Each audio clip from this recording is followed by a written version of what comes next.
Welcome to Product Fridays, a podcast about tech, creativity, and the art of making. How'd I do? I think you did good. And by the way, I feel like I'm on my deathbed.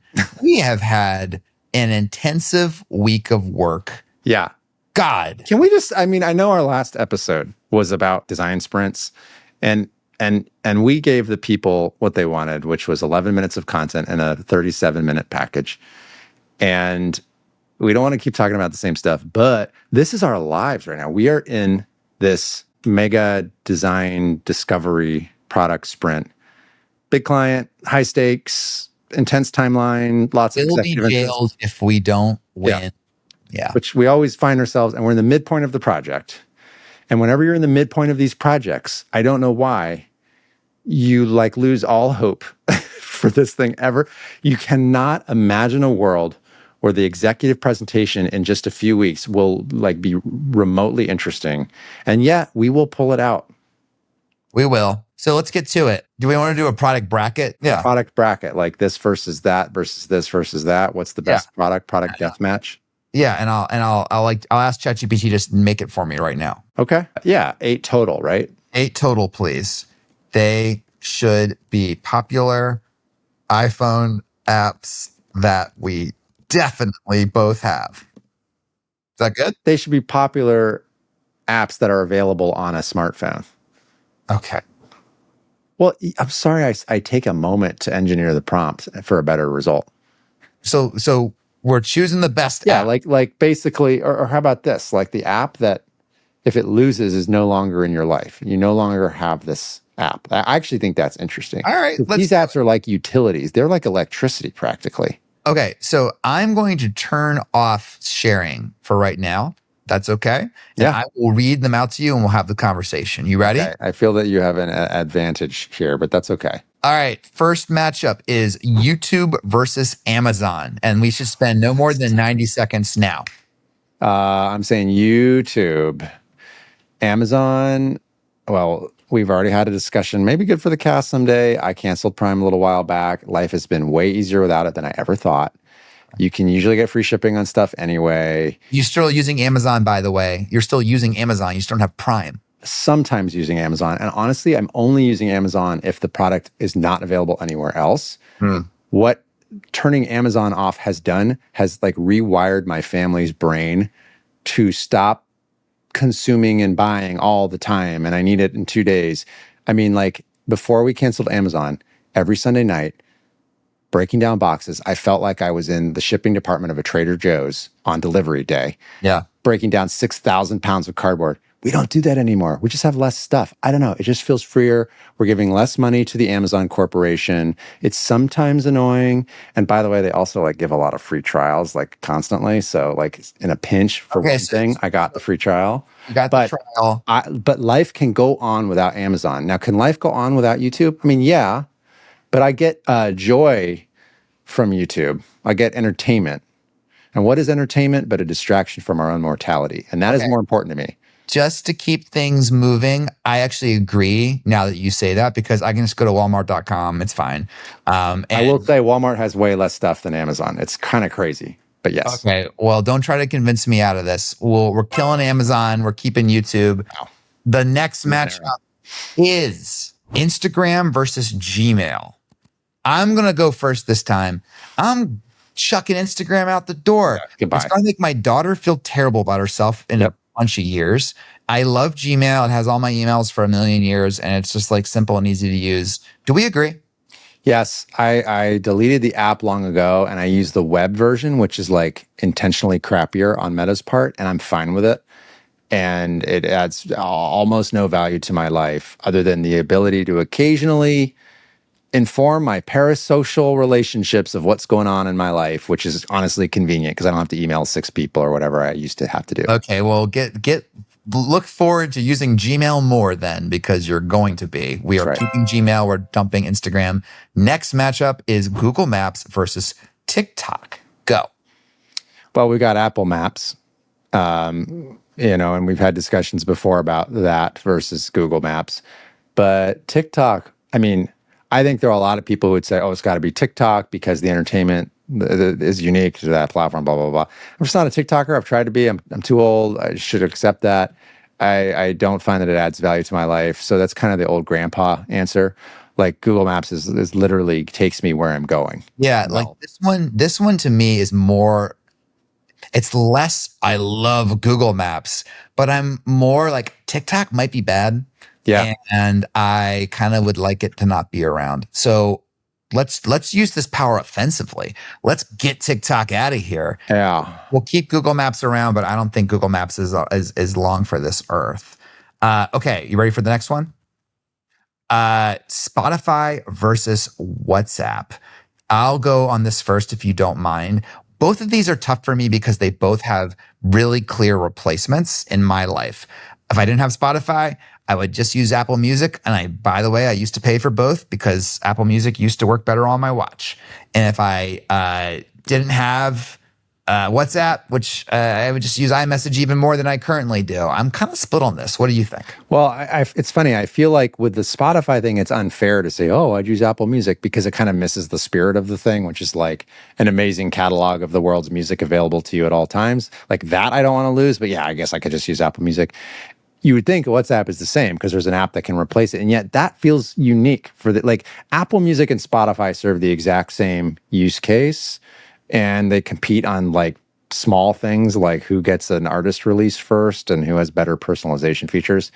WhatsApp is very important to my European relationships, and that is literally it. But those are important relationships. Yeah. Those people, for whatever reason, do not use iMessage. I guess it dates back to like more people had Androids and the green bubbles or something. But man, yeah, all my Euro friends, they're on WhatsApp. I don't want them to disappear. You've convinced me. I think WhatsApp also is where my kids' like class parents group lives. And I don't want to have to move all those guys over to iMessage. We are killing Spotify. We are keeping WhatsApp. We've just killed a catalog of music and podcasts available to you at your fingertips 24 hours a day so that I can talk to Europeans. Yep, sounds good. All right. So WhatsApp wins over Spotify. I am asking them to update now to give me the next brackets. Oh, right. Yeah, cool. Okay. All right. You ready for the semifinal matchups? I'm very ready. All right. We have got YouTube versus Gmail. Gmail used to be the hot kid on the block. You had to wait for an invite, changed email. That frickin' product has not innovated. I mean, yeah, they've added some AI stuff and they bought Boomerang so they could do schedule send. The AI stuff sucks, by the way. And it hasn't innovated or changed. It's like email is fundamentally broken and Gmail should have fixed it 10 years ago, in my opinion. And now there's other products doing messaging better. I'm ready to chuck Gmail out the window. I'm not ready to part with my precious YouTube yet. I care a lot less about YouTube than you. Like for you, YouTube is like how your nexus of entertainment. Like I got a bunch of stuff. I'm on Substack. I'm like reading different stuff. I'm watching videos elsewhere. I feel like when you are bored, you go to YouTube. So if I take YouTube from you, like your leisure time's kind of blown up. Well, okay, pretend, forget about YouTube for a second. What's your defense or your reason for wanting to keep Gmail? It's a utility for me. Like I feel like Gmail is like my water bill. I don't know how I would function without Gmail. I guess there's a replacement service, but I go to like Yahoo. I don't even know what the alternatives are. Well, is that just because it's what you've used for so many years, you can't imagine anything else? Or is there like something unique about its functionality? Or is it just the archive? Like I have every email I've ever written or received since 2001, which is insane, in my Gmail. Now, granted, it was imported from like Hotmail at some point, but the point is it's all there, it's searchable, which is pretty incredible. Yeah, I can't lose that. All right. Are we killing YouTube? We're killing entertainment in favor of utility.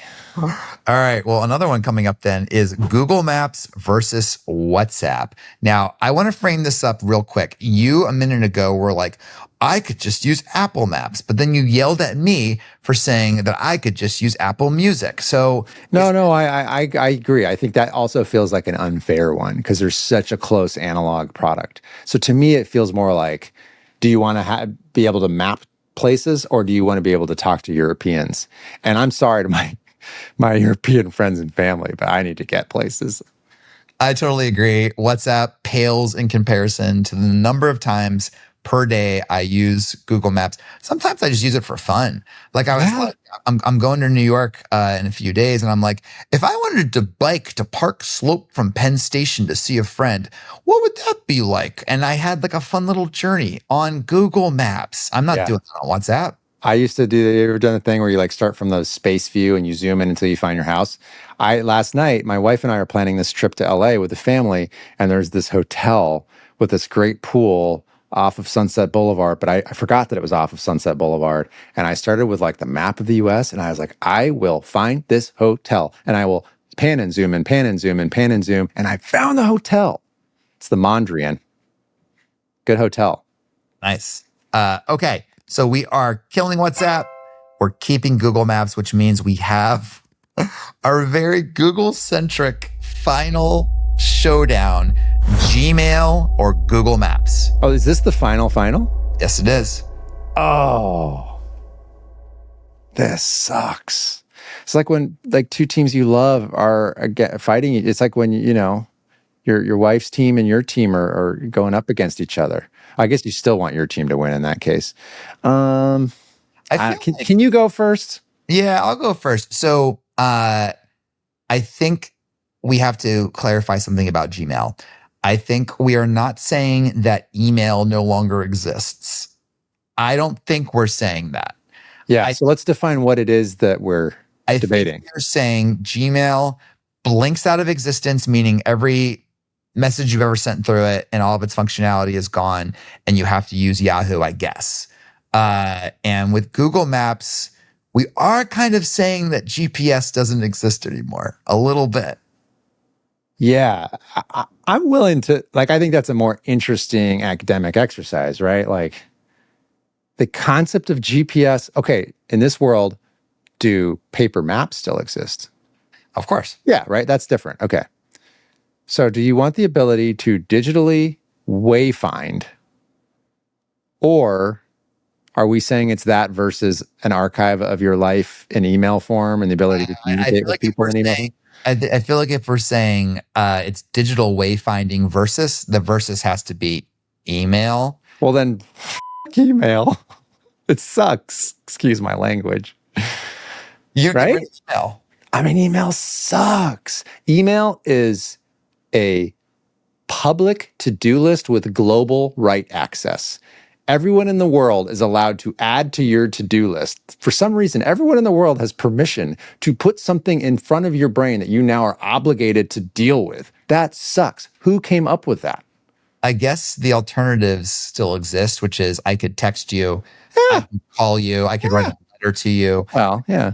I can't send you like a MIME colon. Yeah. Don't send me any S-MIME attachments. RIP S-MIME attachments. RIP like DKIF encryption or whatever. Like, there's a million ways to talk to people now. Okay, and even my newsletters, like I had the Substack app. I could just go look at that. Yeah, the world would be fine. And no more marketing emails, no more unsubscribe. Oh, then Andrew, I think we are crowning the one app to beat them all. It's Google Maps, everybody. We'll keep Google Maps around. But I don't think Google Maps is long for this earth. Can we do a recap? That's amazing. A recap of the things that have fallen by the wayside. Yeah. So we started out with YouTube, Amazon, Instagram, TikTok, Gmail, Spotify, WhatsApp. And by process of elimination, Google Maps is better than all of them, more integral to our lives than all those apps. This is actually a really surprisingly fun exercise. Yeah, we should. It should be a regular feature. We have to come up with a cute little motif or a brand name or a segment name. Give it a little music, and people are like, "Oh, it's bracket time with the Prod Dogs." Can't wait. Well, Andrew, let's not gild the lily. This has been Product Fridays. Once again, we're grateful you're with us. If you like what you are seeing with your eyes and your ears right now, please like, subscribe on YouTube, on Substack, all these apps that we've killed, apparently. Google Maps don't have a presence, but we should get one. You won't be able to receive our emails, but we will do sponsored places on Google Maps. All right, Andrew. Happy Friday. Happy Friday. I think there's something there. Possibly, maybe, yeah. Hopefully our audio doesn't suck ass.